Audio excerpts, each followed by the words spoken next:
दलाइलुल खैरात वारे बुजुर्ग लिखे तो पियो मां तौहीद के पसंद कंदो हुअसि ॿियनि मौज़ूअनि के पसंद कंदो हुअसि ॿियनि मौज़ूअनि ते किताब लिखंदो हुअसि सलवात जे मौज़ूअ खां मां परे रहंदो हुअसि हिकिड़े ॾींहुं मां रस्ते सां वञा पियो रस्ते सां वेंदे वेंदे निमाज़ जो टाइम थी वियो खूह ते अची बीठुसि खूह जो पाणी हेठो न रसो न डोल अची परेशान थियुमि त पाणी कीअं कढां अची परेशान थियुसि त पाणी कीअं कढां निहारे पियो हेठि खूह ॾे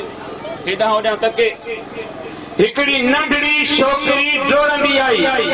ज़िम्मेवार आहियां कोई बि पुछे साईं गुल हसन मां ज़िम्मेवार आहियां फज़ाइल अमाल उनखे जो खणी आहे उलमा देवबंद जो वॾो किताब आहे छोकिरी डोड़ंदी आई चवण लॻी साईं परेशान आहे बच्चा परेशान आहियां साईं छो परेशान आहे निमाज़ जो टाइम थी वियो आहे मूंखे वुज़ू करणो आहे हिते न रसो आहे न डोल आहे मूंखे पाणी कढणो आहे निगरी चवण लॻी साईं पाणी मां कढी ॾियां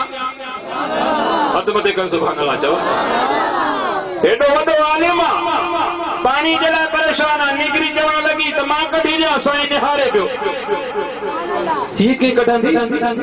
निमाज़ जो इश्क हो चवण लॻो कढी ॾे उहा नींगरी जो पई ॻाल्हि वणे त हथ मथे कर सुभाणे अल्लाह चओ जाए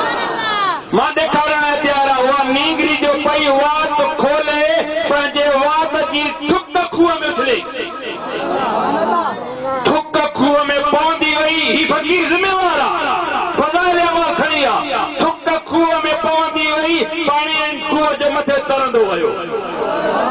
उबरण लॻो मथे किनारे ते आयो साईं वुज़ू कयो वुज़ू करण खां पोइ नींगरी खे चवण लॻो नींगरी ॿुधाए त सही पोयां सुभाणे अल्लाह चओ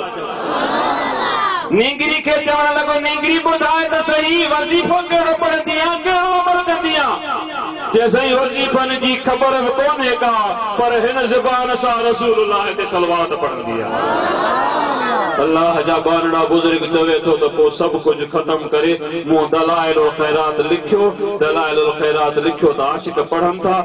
देवबंदी तबलीग जमात वारो लिखे थो त मौलाना ज़करिया साहब चवे थो जॾहिं साहिब दलाइलुल खैरात मरी वियो त हुनजी कब्र जी मिटीअ मां बि ख़ुशबू ईंदी